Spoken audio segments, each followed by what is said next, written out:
दोस्तों, क्या आप जानते हैं कि किसी भी महिला को प्रेग्नेंट होने के लिए उसकी एंडोमेट्रियम का सही तरीके से तैयार होना बहुत ज़्यादा ज़रूरी होता है।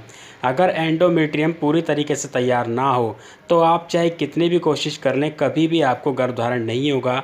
और अगर किसी भी तरीके से आपने गर्भधारण कर भी लिया तो शुरुआती महीनों में गर्भ खराब हो जाएगा, यानी कि मिसकैरेज हो जाएगा। आज के वीडियो में आप लोगों को एंडोमेट्रियम के बारे में कुछ ऐसी जानकारी देने वाला हूं जो शायद ही आपने पहले कभी सुनी होगी। अगर आप ट्राई कर रहे हैं कंसीव करने के लिए और आपको सफलता नहीं मिल पा रही है तो इस वीडियो को शुरू से लेकर के लास्ट तक पूरा ध्यान से देखें। इसके बाद आपको 100% सफलता मिलेगी। नमस्कार दोस्तों, स्वागत है आप सभी का हमारे यूट्यूब चैनल tanvi.com में। तो चलिए वीडियो को शुरू करते हैं। दोस्तों, एंडोमेट्रियम यानी कि बच्चेदानी की दीवार, जिसको यूट्रस की लाइनिंग भी कहा जाता है, हर महीने ये दीवार टूट करके झड़ जाती है और आपके पीरियड्स आ जाते हैं। उसके बाद पीरियड्स के दौरान ये दोबारा से बननी शुरू हो जाती है और फिर उसके बाद अगर गर्भधारण नहीं होता है तो अगले महीने दोबारा से टूटती है और दोबारा से आपके पीरियड्स आते हैं। लेकिन क्या आप जानते हैं कि गर्भधारण करने के लिए इसका सही तरीके से तैयार होना बहुत ज़्यादा ज़रूरी होता है, क्योंकि जब गर्भ रुकता है यानी कि जब भ्रूण तैयार हो जाता है तो वो पूरे 9 महीने तक इसी दीवार में चिपक करके रहता है। तो आप खुद समझ सकते हैं कि इसका तैयार होना कितना ज़्यादा ज़रूरी है। और अगर ये दीवार सही तरीके से तैयार नहीं होती है तो वही भ्रूण सही तरीके से चिपक नहीं पाता है और मिसकैरेज हो जाता है। तो यहाँ पे मैं आपको ये बताना चाहता हूँ कि बहुत सारी महिलाओं के साथ ऐसा होता है कि उनकी एंडोमेट्रियम पतली रह जाती है, यानी कि जितनी मोटाई की ज़रूरत होती है गर्भधारण करने के लिए उतनी मोटाई एंडोमेट्रियम की नहीं हो पाती है। डॉक्टर बताते हैं कि एवरेज तौर पे अगर एक सफल प्रेगनेंसी आप चाहते हैं तो आपकी एंडोमेट्रियम की मोटाई कम से कम 8 mm के आसपास होनी चाहिए। अगर इससे कम है तो उसको पतला माना जाएगा और इससे ज़्यादा मोटी भी नहीं होनी चाहिए। अगर ज़्यादा मोटी होगी तो भी प्रेगनेंसी नहीं रुकेगी। अब बात यह आती है कि अगर किसी महिला की एंडोमेट्रियम पतली है या सही तरीके से नहीं बन रही है तो उसे कैसे पता चलेगा। यहाँ पे मैं आपको कुछ ऐसे खास लक्षण बताने वाला हूँ जिसको जानने के बाद आप ये पता लगा सकते हैं कि आपकी एंडोमेट्रियम पतली बन रही है। क्योंकि बहुत सारी महिलाओं के मेरे पास कमेंट्स आते हैं कि सर कई साल हो गए ट्राई करते करते, सब कुछ नॉर्मल है हस्बैंड वाइफ दोनों का, लेकिन फिर भी कंसीव नहीं हो पा रहा है। और कई महिलाएं ये कहती हैं कंसीव तो होता है लेकिन शुरुआत में ही जो है मिसकैरेज हो जाता है, ब्लीडिंग होनी शुरू हो जाती है। तो यहाँ पे इन लक्षणों को आप ध्यान से सुनें ताकि आप इसको पहचान सकें और एक सफल प्रेगनेंसी को प्लान कर सकें। नंबर 1, पेनफुल पीरियड्स, यानी कि पीरियड्स के दौरान बहुत ज़्यादा दर्द होना। सामान्य तौर पे हर महिला को पीरियड्स के दौरान दर्द होता है, लेकिन कुछ महिलाओं को पीरियड्स के दौरान इतना ज़्यादा दर्द होता है कि वो उसको बर्दाश्त नहीं कर पाती हैं, चलने फिरने में असमर्थ हो जाती हैं। इसलिए मजबूरी में आकर के उनको कई बार तो पेन किलर का सहारा भी लेना पड़ता है। अगर आपके साथ भी ऐसा होता है तो आपको सावधान रहने की ज़रूरत है। नंबर 2, पीरियड्स के दौरान ब्लीडिंग का कम होना। बहुत सारी महिलाओं के मेरे पास कमेंट्स आते हैं कि सर हमारे पीरियड्स खुल करके नहीं आते हैं, या फिर पीरियड्स जब आते हैं तो शुरू में 1-2 दिन ब्लीडिंग होती है और उसके बाद बंद हो जाती है, या फिर कई बार हल्के फुल्के दाग लगते हैं। तो यहाँ पे आपको बताना चाहूँगा इसके बहुत सारे कारण हैं, जैसे कि आपके शरीर में हीमोग्लोबिन का कम होना, या फिर कई बार क्या होता है कि इम्प्लांटेशन ब्लीडिंग होती है जिसको आप पीरियड समझ लेते हैं, क्योंकि इम्प्लांटेशन के दौरान हल्के फुल्के दाग लगते हैं।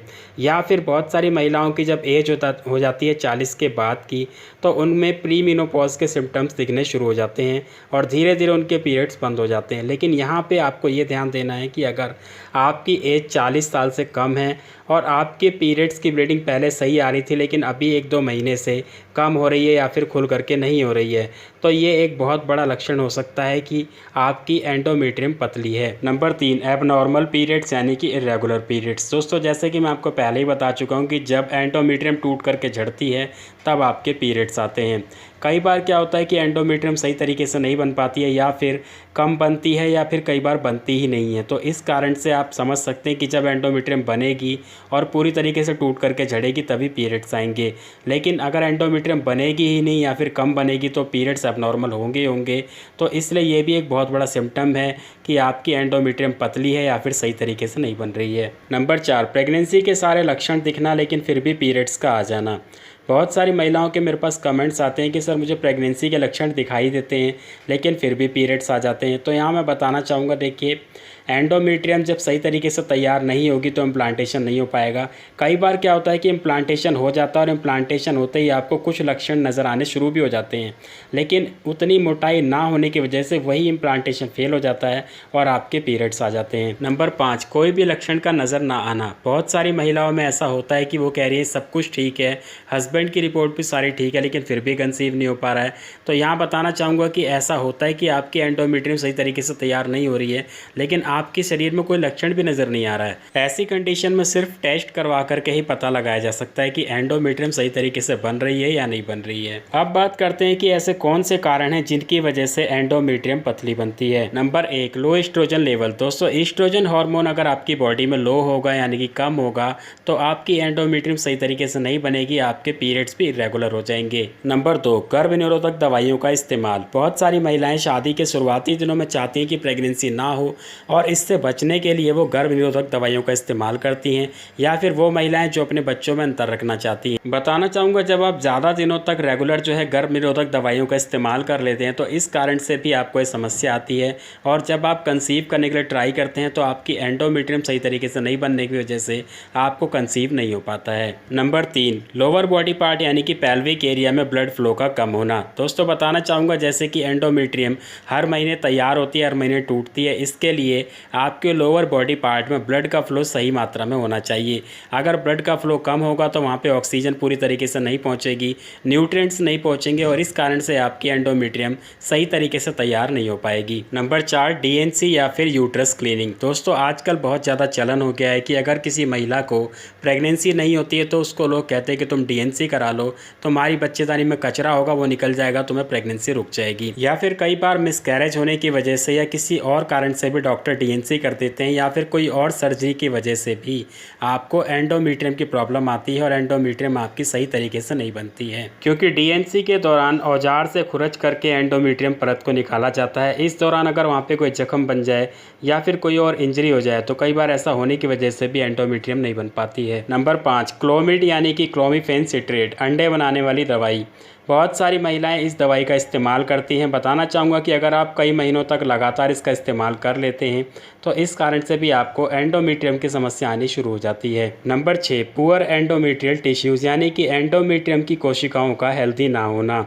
ये होता है आपकी डाइट की वजह से। अगर आपकी डाइट सही नहीं है, डाइट में प्रोटीन की कमी है, मिनरल्स की कमी है, तो आपको ये समस्या ज़रूर आएगी। अब बात करते हैं इसके इलाज के बारे में। यहाँ पे मैं आपको कुछ एक ऐसे असरदार तरीके बताने वाला हूँ जिनको अपना करके अब तक बहुत सारी महिलाएं कंसीव कर चुकी हैं और सफलतापूर्वक माँ भी बन चुकी हैं। Number 1, fertility massage. दोस्तों, फर्टिलिटी मसाज में आपको पेट के निचले हिस्से की मसाज करनी होती है, और ऐसा करने से आपके लोअर बॉडी पार्ट यानी कि पेल्विक एरिया में ब्लड का फ्लो तेज़ हो जाता है, जिस कारण से आपकी एंडोमेट्रियम सही तरीके से बननी शुरू हो जाती है। और मैं पहले ही आपको बता चुका हूं कि अगर आपकी लोअर बॉडी पार्ट में ब्लड का फ्लो कम होगा तो आपकी एंडोमेट्रियम सही तरीके से नहीं बनेगी।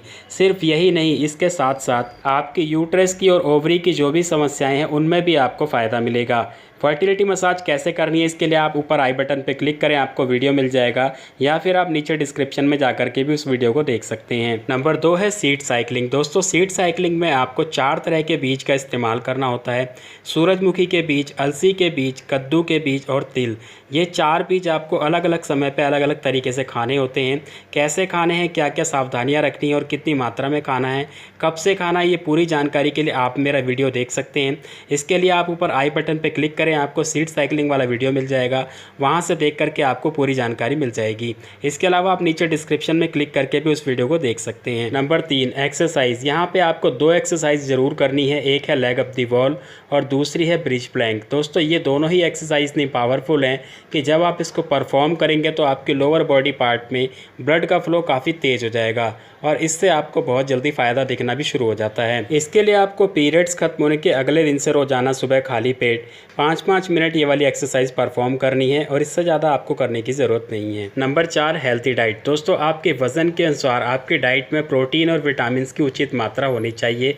इसके लिए मैंने अलग से एक वीडियो बनाया हुआ है, आप ऊपर आई बटन पर क्लिक करके उस वीडियो को देखें। उसमें आपको पूरी जानकारी मिल जाएगी कि आपको डाइट अपनी कैसे रखनी है और उसमें क्या क्या चीज़ें शामिल करनी है। इसके अलावा आपको नीचे डिस्क्रिप्शन में भी उसका लिंक मिल जाएगा, वहाँ से जा के भी आप उस वीडियो को देख सकते हैं और अपनी डाइट को ठीक कर सकते हैं।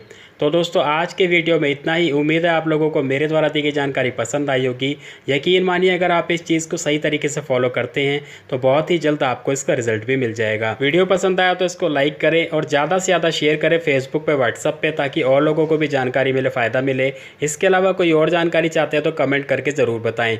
मिलते हैं अगले वीडियो में। धन्यवाद।